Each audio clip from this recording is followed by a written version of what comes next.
ഹരേ കൃഷ്ണ. നമ്മളുടെ എന്തെങ്കിലും ആഗ്രഹങ്ങൾ അല്ലെങ്കിൽ നമ്മൾ വിചാരിച്ച എന്തെങ്കിലും കാര്യങ്ങൾ നടന്നു കഴിഞ്ഞാൽ ഗുരുവായൂർ അമ്പലത്തിൽ നമ്മൾ നേർച്ച നേരുമല്ലോ. നമ്മൾ ഗുരുവായൂർ നമ്മുടെ കാര്യങ്ങൾ നടന്നു കഴിഞ്ഞാൽ നമ്മൾ ഗുരുവായൂരപ്പന് ഇന്നത് ചെയ്യാം എന്ന് പറഞ്ഞ് നമ്മളൊരു നേർച്ച നേർന്നിട്ട് നമ്മുടെ കാര്യം സാധിച്ചു കഴിഞ്ഞാൽ നമ്മളത് ചെയ്യാൻ മറന്നു പോവുമല്ലോ. അങ്ങനെ മറന്നു പോയിട്ടുണ്ടോ ആരെങ്കിലും? അങ്ങനെ മറന്നുപോയവരാണെങ്കിൽ ഈ കഥയൊന്ന് കേട്ടു നോക്കൂട്ടോ. കുറച്ചു ദൂരെ ഒരു വീട്ടില് ഒരു ചേച്ചിയും ഒരു അമ്മയും താമസിച്ചിരുന്നു. സാമ്പത്തികമായിട്ട് വളരെ മോശപ്പെട്ട ഒരു കുടുംബമായിരുന്നു. അമ്മയാണെങ്കിൽ പ്രായത്തിന്റെ കുഴപ്പം കൊണ്ടായിരിക്കാം അസുഖങ്ങളും ചെറിയ ചെറിയ അസുഖങ്ങളും കാലിനാണെങ്കിൽ തീരെ വയ്യാത്തൊരു അമ്മയായിരുന്നു. എന്നും ഈ മരുന്നും അങ്ങനെ മരുന്നുകൾ വാങ്ങണം, ബുദ്ധിമുട്ടായിരുന്നു. സാമ്പത്തികമായിട്ട് നല്ല ബുദ്ധിമുട്ടിലായിരുന്നു.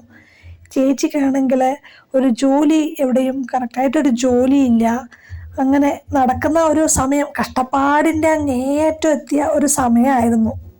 ചേച്ചിക്കാണെങ്കിൽ കുറച്ച് ദൂരെ ഒരു ജോലി ശരിയായതാണ്. പക്ഷേ ഈ വയസ്സായ അമ്മയെ ഇവിടെ ഒറ്റയ്ക്ക് വിട്ടിട്ട് പോകാൻ പറ്റാത്തൊരു സിറ്റുവേഷൻ ആയതുകൊണ്ട് ചേച്ചി അത് വേണ്ടാന്ന് വെച്ചു. ഭയങ്കര ബുദ്ധിമുട്ടും കഷ്ടപ്പാടുമാണ്. എന്ത് ചെയ്യാം, ഈ വയസ്സായ അമ്മയെ നോക്കണം, ജോലി, അങ്ങനെ ഒരു ആകെ കൂടെ ഭയങ്കര കഷ്ടപ്പാടായിരുന്നു അവർക്ക്. ചേച്ചി ഡിഗ്രിക്ക് പഠിക്കുന്ന സമയത്തായിരുന്നു അച്ഛൻ മരിച്ചത്. ആ അച്ഛൻ മരിച്ചതോടുകൂടെ ആ വീടിൻ്റെ ഉത്തരവാദിത്വം, പ്രാരബ്ധം മുഴുവൻ ചേച്ചിയുടെ തലയിലായി. അമ്മ മാത്രമേ ഉള്ളൂ, എങ്കിലും സാമ്പത്തികമായിട്ട് ആരും സഹായിക്കാനില്ലാത്തൊരവസ്ഥ. രണ്ടാള് മാത്രമാണെങ്കിലും എന്തെങ്കിലും ഒരു സാമ്പത്തികമായിട്ട് എന്തെങ്കിലും ഒരു വരുമാനം ഉണ്ടെങ്കിലല്ലേ മുന്നോട്ട് പോകാൻ കഴിയുള്ളൂ. അങ്ങനെ ഇരിക്കുമ്പോഴാണ് ഇവരുടെ വീടിൻ്റെ അടുത്തുള്ള ഒരു സ്വകാര്യ സ്ഥാപനത്തിൽ അക്കൗണ്ടൻ്റായിട്ട് ഒരു ഒഴിവുണ്ട്. അപ്പോൾ തരക്കേടില്ലാത്ത ശമ്പളമുണ്ട്. അപ്പോൾ അവിടെ ആളിനെ വേണം, ഒരാൾ ജോലിക്കായിട്ട് വേണം, ഇങ്ങനെ അക്കൗണ്ടൻറ്റിൻ്റെ ആവശ്യമുണ്ടെന്ന് പറഞ്ഞിട്ട് ഇവരുടെ പരിചയത്തിലുള്ള ഒരാൾ വന്നിട്ട് ഈ ചേച്ചിയോട് പറയുകയാണ്, താല്പര്യം ഉണ്ടെങ്കിൽ ഒന്ന് ശ്രമിച്ചു നോക്കൂ, കിട്ടുകയെന്ന് വെച്ചാൽ വലിയ ഉപകാരം, വീടിനടുത്തുമാണ്, അമ്മയെ ഒറ്റയ്ക്കാക്കി പോയി എന്നുള്ളൊരു ആ ഒരു ടെൻഷനും വേണ്ടല്ലോ. ഇത് കേട്ടതും ചേച്ചിക്ക് ഭയങ്കര സന്തോഷമായി.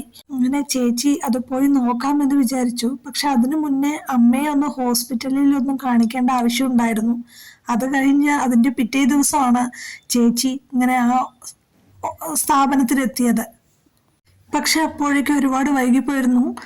ഈ വേറൊരു ചേച്ചി വന്നിട്ട് ഇവിടെ ജോയിൻ ചെയ്തു എന്നാണ് പറയണത് കേട്ടത്. അപ്പോൾ ആ സ്ഥാപനത്തിലുള്ളവർ ഈ ചേച്ചിയോട് പറഞ്ഞു, അവർ ഫസ്റ്റ് വന്നതുകൊണ്ട് മാത്രമാണ് അവരെ എടുത്തത്. അവരഥവാ വന്നിട്ടില്ലെങ്കിൽ, അവർക്ക് ഈ ജോലിയിൽ ഇൻട്രസ്റ്റ് ഇല്ലെങ്കിൽ നിങ്ങളെ തന്നെ ഞങ്ങൾ വിളിക്കാം, അപ്പോൾ നിങ്ങൾ വന്നാൽ മതി, എന്തായാലും ഇപ്പം ഞങ്ങൾക്ക് വേറെ ഒന്നും പറയാൻ നിവർത്തിയില്ല എന്ന് പറഞ്ഞ് അവർ ചേച്ചിയോട് പറഞ്ഞു. ചേച്ചിക്ക് ഭയങ്കര വിഷമമായി. ഇത്ര സന്തോഷത്തോടു കൂടിയാണ് പോയത്. പക്ഷെ ഇങ്ങനെ ആയിപ്പോയല്ലോ എൻ്റെ കണ്ണ. എനിക്ക് തന്നെ ആ ജോലി തിരിച്ചു കിട്ടുകയാണെങ്കിൽ ആദ്യത്തെ ശമ്പളം കൊണ്ട് എൻ്റെ ഗുരുവായൂരപ്പന് കദളിപ്പഴവും അവലും കൊണ്ടുവരാം എൻ്റെ കണ്ണ, എൻ്റെ ഗുരുവായൂരപ്പ എന്ന് ചേച്ചി വിഷമത്തോടെ അവിടെ നിന്ന് നേർച്ച നേർന്നു. ഒന്ന് കരഞ്ഞു പറഞ്ഞുപോയി ചേച്ചി അതത്ര സീരിയസ് ആയിട്ട് പറഞ്ഞൊന്നല്ല, ആലോചിച്ച് പറഞ്ഞൊന്നല്ല. ചേച്ചിയുടെ വായിലങ്ങനെ വന്നുപോയി. ഒരു വിഷമം കൊണ്ട് ചേച്ചി അങ്ങനെ പറഞ്ഞു എന്ന് മാത്രമേ ഉള്ളൂ. പക്ഷെ എന്തോ ഒരു ഭാഗ്യം പോലെ ആ സ്ഥാപനത്തിൽ വരാമെന്ന് പറഞ്ഞിട്ട് പോയിട്ടുണ്ടായിരുന്നല്ലോ ഒരു ചേച്ചി, അവർക്ക് വരാൻ സാധിച്ചില്ല. അവർക്ക് ഈ ജോലിക്ക് താല്പര്യമില്ല എന്ന് അറിയിച്ചു. അപ്പോൾ ഈ സ്ഥാപനത്തിലുള്ളവർ ഈ ചേച്ചിയെ കോണ്ടാക്ട് ചെയ്തിട്ട് ഈ ചേച്ചി ജോലിക്ക് വരാനായിട്ട് പറഞ്ഞു. അങ്ങനെ ചേച്ചിക്ക് ഭയങ്കര സന്തോഷമായി. അങ്ങനെ ചേച്ചി ജോലിക്ക് ജോയിൻ ചെയ്തു. പക്ഷെ ചേച്ചിക്ക് ഈ ഗുരുവായൂരപ്പനോട് നമ്മുടെ ഉണ്ണിക്കണ്ണനോട് പറഞ്ഞ കാര്യമൊന്നും ഓർമ്മയില്ല കേട്ടോ. അത് അപ്പോഴത്തെ വിഷമത്തിന് ചേച്ചി ഇങ്ങനെ പറഞ്ഞു എന്ന് മാത്രമേ ഉള്ളൂ, അതൊന്നും ഓർമ്മയില്ല. പറഞ്ഞത് ആദ്യത്തെ ശമ്പളം കൊണ്ട് എൻ്റെ ഉണ്ണിക്കണ്ണനെ കദളിപ്പഴവും അവലും കൊണ്ടുവരാമെന്നാണ് പറഞ്ഞത്. ചേച്ചിക്കത് ഓർമ്മ തന്നെ ഇല്ല. അങ്ങനെ ആദ്യത്തെ ശമ്പളം കിട്ടി, രണ്ടാമത്തെ ശമ്പളം കിട്ടാറായി.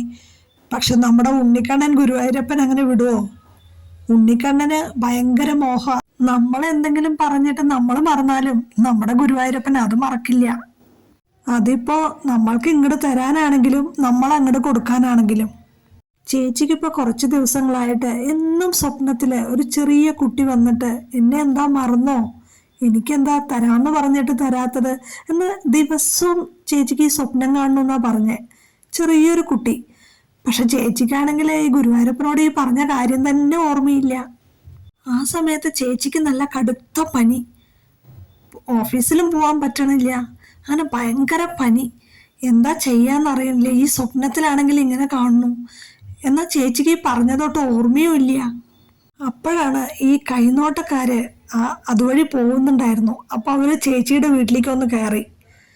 അപ്പോൾ ഫസ്റ്റ് ചേച്ചി നോക്കണ്ട അങ്ങനെ എങ്ങനെയെന്നൊക്കെ പറഞ്ഞിട്ടുണ്ടായിരുന്നു. പക്ഷെ അവര് ഈ മുഖസ്തുതി പറയണമാതിരി പറഞ്ഞു, എന്തോ ഒരു ഗുരുവായൂരപ്പനോട് ഒരു കടം ബാക്കിയുണ്ടല്ലോ, എന്തെങ്കിലും ഗുരുവായൂരപ്പന് കൊടുക്കാന്ന് പറഞ്ഞിട്ട് കൊടുക്കാതിരുന്നിട്ടുണ്ടോ എന്ന് അവര് കൈനോട്ടക്കാര് ചേച്ചിയോട് ചോദിച്ചു.